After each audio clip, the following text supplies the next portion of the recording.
दोस्तों, आज के वीडियो में हम बात करेंगे कि कर्म बंधन क्या होते हैं और उन्हें कैसे काटा जाता है। कर्म बंधन से कैसे मुक्त हो, रिश्तों की पीड़ा, शारीरिक दुख दर्द से कैसे बाहर आए, हमारे जीवन में जो दुख है उनसे छुटकारा कैसे मिले। डेफिनेटली बहुत सारे बंधन जो है वो कार्मिक बंधन होते हैं, जिन्हें कार्मिक नोट्स भी कहते हैं। आइए इनके बारे में जानते हैं। तो कर्म बंधन क्या होते हैं? किसी भी व्यक्ति के साथ हमारा जो लेने देने का रिश्ता बनता है मन में या अवचेतन मन के अंदर, उसके लिए जो गांठ पड़ जाती है। उदाहरण के लिए किसी व्यक्ति ने आपसे कुछ प्रॉमिस किया कि आपका काम मैं करवा दूंगा, वो काम उसने नहीं करवाया और आप उस बात को सोच सोच कर दुखी होते जा रहे हैं। किसी व्यक्ति ने आपसे प्रॉमिस किया लेकिन अपने प्रॉमिस को नहीं निभाया। किसी व्यक्ति ने आपको चीट किया, धोखा दिया और आपके मन में उस समय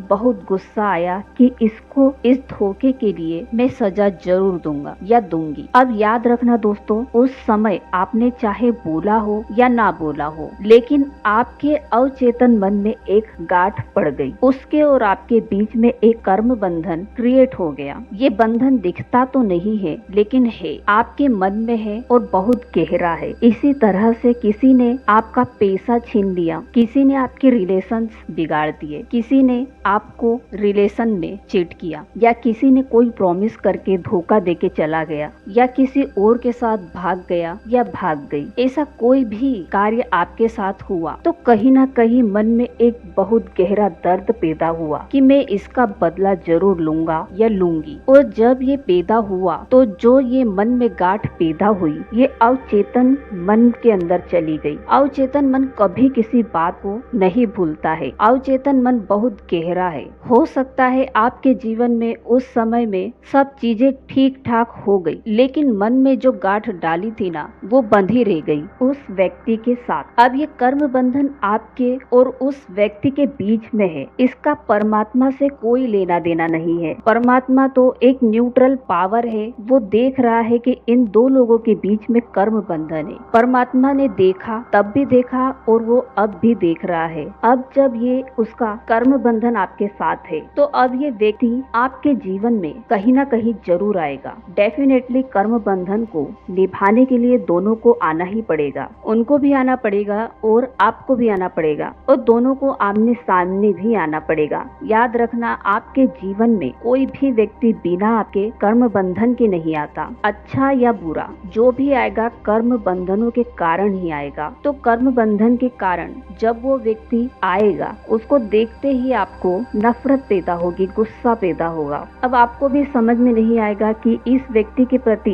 नफरत कैसे पैदा हो गई। हो सकता है ये पहली बार मिलने में ना हो, 2-4 बार मिलने के बाद ऐसा कोई काम उस व्यक्ति से करवा दिया जाएगा कि जिससे आपके मन में वो नफरत कई गुना बढ़ जाए। आपको लगेगा कि मैं इस वजह से चिढ़ रहा हूँ, बट असल में वो चिढ़ बहुत गहरी है। हो सकता है आपके कर्म बंधन की वजह से आप दोनों को सास बहू के रिश्ते में डाल दिया गया हो कि बस दोनों को एक दूसरे को देखते ही चिढ़ हो जाए। अब ये क्यों है कर्म बंधन? ये किसने बनाया? ये कर्म बंधन आपने ही बनाया। आप बोलते हो कि इस समय में परमात्मा सब कुछ ठीक क्यों नहीं कर देता? मेरी जिंदगी में ये व्यक्ति क्यों मेरी जान का दुश्मन बना हुआ है? ये व्यक्ति जान का दुश्मन नहीं बना पड़ा है। ये आप दोनों के बीच में गांठ बंधी पड़ी है। आपको बदला लेना है और उस व्यक्ति को बदला देना है। मतलब एक तरह से दोनों बंधे पड़े हैं। अब जब तक आपका बदला पूरा नहीं हो जाता तब तक आप दोनों ही रगड़े जाओगे। तो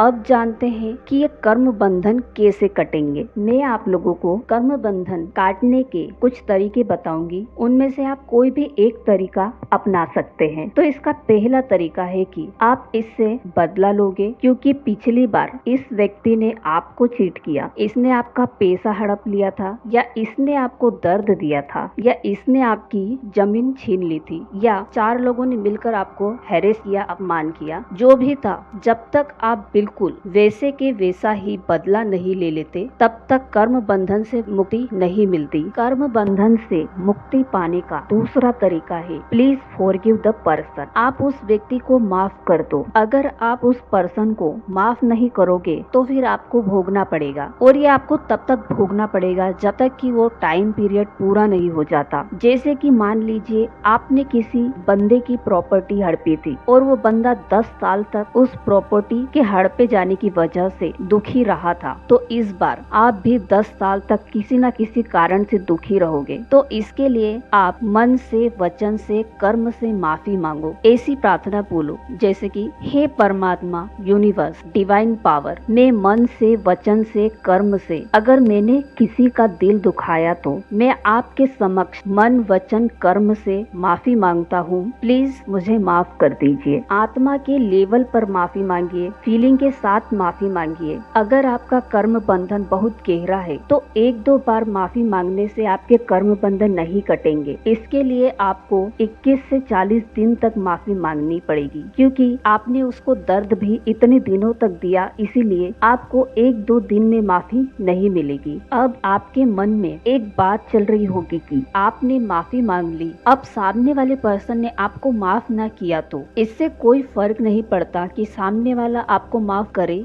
या ना करे। आपने अगर दिल से माफी मांग ली तो बहुत हद तक आप उस कर्म से मुक्त हो जाओगे। अब कर्म बंधन से मुक्ति पाने का तीसरा तरीका है होपोनोपोनो प्रेयर करें। ये रिश्तों को जोड़ने वाली प्रेयर है, बहुत ही पावरफुल प्रेयर है। लाखों करोड़ों के जीवन में इस प्रेयर की वजह से बदलाव आया है। आप भी जरूर करें। कर्म बंधन से मुक्ति पाने का चौथा तरीका है, जिस वजह से वो बंधन है उसका ऑपोजिट करें। अगर आप भी कार्मिक बंधन से छुटकारा पाना चाहते हैं तो जिस वजह से वो बंधन है उसका ऑपोजिट करें। मतलब आपका बंधन, अगर आपके जीवन में किसी ने नफरत पैदा की है तो आप प्यार बांटिए। आपके दिल में जो प्यार की एनर्जी है उसे बढ़ाइए। जीवन में जिस चीज की आप कमी फील कर रहे हैं उसे बांटने का प्रयास कीजिए। आपको लग रहा होगा कि आपके जीवन में पैसों की कमी है तो पैसा कैसे बांटे, तो आपको बहुत सारा पैसा नहीं बांटना है बल्कि थोड़ा सा बांटना है। मान लीजिए कि आपकी 10,000 रुपए पेमेंट है तो उसमें से 100-200 रुपए ही बांटिए, क्योंकि आपने कभी बांटा नहीं, इसीलिए इस समय इस जीवन में आपको पैसों की कमी है। कर्म बंधन से मुक्ति पाने का 5वां तरीका है गुरु की शरण में जाए और मेडिटेशन करना सीखे। कर्म बंधन से मुक्ति पाने का 6वां तरीका है रेकी से अपने कर्म बंधन से मुक्ति पा सकते हैं। तो दोस्तों, मिलते हैं हमारे अगले वीडियो में। तब तक के लिए हंसते रहे, मुस्कुराते रहे।